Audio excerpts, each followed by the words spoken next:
Good day, this is Dispatches. I'm Red Mendoza. Nandito tayo ngayon sa Robinson's Galleria Movie World for the global premiere ng Gachiakuta, which is the highly anticipated anime from Bones, and this is global screening from Media Link Incorporate from Media Link and Aniwan Philippines. So, what can I say? I don't know. It's a roller coaster of emotions for sure. I mean, nakakagulat, nakakaikot yung hearing the anime for the first time in Filipino language. Paikot-ikot. I mean, paikot-ikot yung ating emotions kanina. So, watch the first 2 episodes. Watch the pilot on Aniwan Philippines. It will be available on July 6. It will be the first ever Filipino anime dubbed same day simulcast from Japan. So, ang ganda. I mean, I was not a fan, or not necessarily a fan. I don't know anything about Gachiakuta. I mean, tayo hindi natin alam yung material, source material. We never read the manga. So, and of course, we research it and we said, okay, medyo interesting. Finally, when I watch the anime here sa premiere night dito sa SM Mega Mall, sa Robinson's Galleria, and then suddenly, roller coaster of emotions. Nag-iba yung emotions ko. All I can say is please watch the first 2 episodes, and then the following episodes later on, especially na this is the first time that this is going to be dubbed, na this is now dubbed in Filipino language. Day and date. Matagal na natin ito pinangarap na magkaroon ng day and date, Filipino dub. Filipino dub na same day and date. So finally we got it. After long years of pestering, long years of calling, of writing editorials about this, finally, may same day na tayo. So, eto, we'll be showing you the interview from the lead character kanina, and then si Direk Pocholo Gonzalez, the dubbing director of Gachiakuta. And here's what would they say about the anime. Anong feeling na meron tayong anime na at least same days? I mean, I've been talking for this for so long already. First time, no? Oo, first time ever. Okay. Same day ng launching ng buong mundo. Correct. Global premiere yun. Masasabi mo? Well, napaka-importante itong moment na to for Filipino voice artists sa Pilipinas at lahat ng mga anime lovers, no? Yung ginagawa natin, no, yung Filipino dub, na makilala yung wika natin at syempre makilala sa buong mundo, at dito sa art ng animation, ng dubbing, voice artistry, napaka-importante siya. Nakikilala natin yung sa Japan, yung Japan naman nakikita yung ginagawa natin, kaya I'm super happy, of course, with the voice master at buong Certified Voice Artist Philippines at Creative Voices, no, kasama tayo simula pa, no, even up yung mga iba pang animes, no. So I'm super happy to be part of it.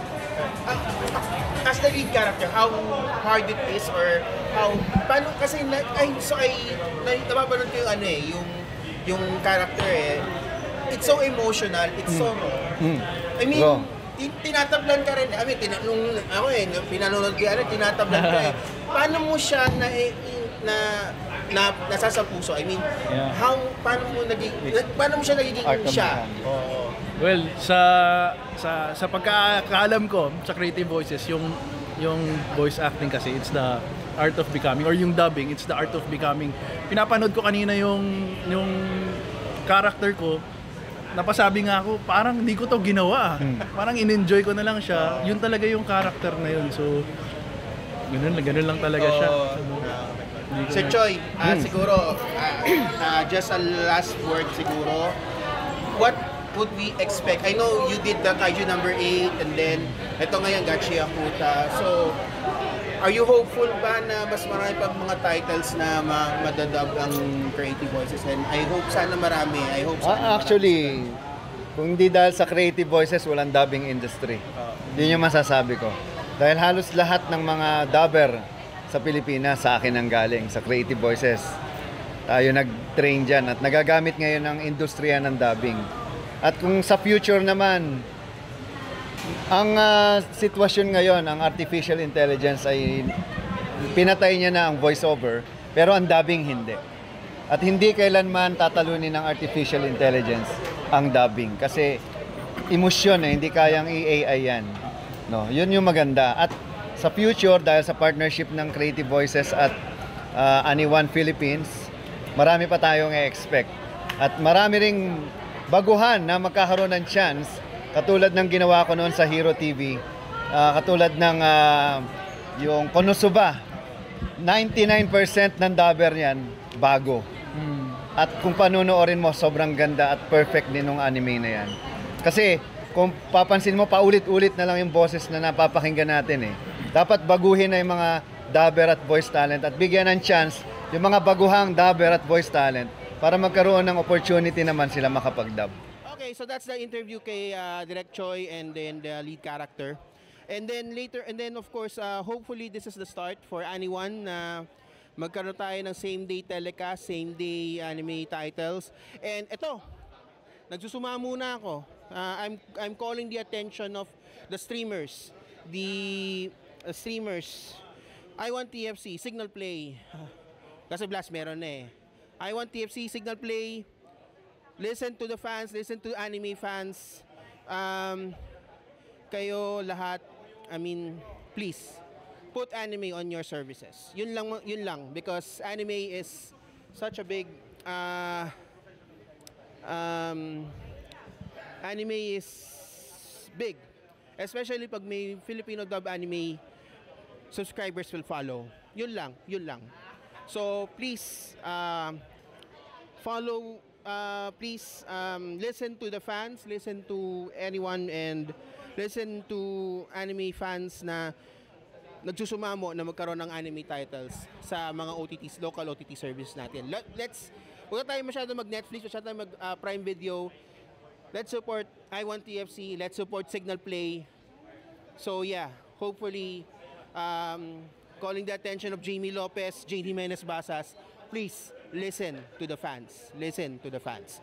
So, mula dito sa Robinson's Galleria Cinema, this is Red Mendoza, of course. This is just a very short dispatches wrap of Gachi Akuta. And please watch it on Anyone Philippines. Anyone Philippines, starting July 6th, day and date on streaming. So, yes, follow Dispatches on our social media handles. Yung social media handles natin dyan. And then, we'll be having more reports from anime events as they come. So, Gachi Akuta, panoorin niyo yan sa Anyone Philippines. And that's the way it is. This is Dispatches, and that's the way it is.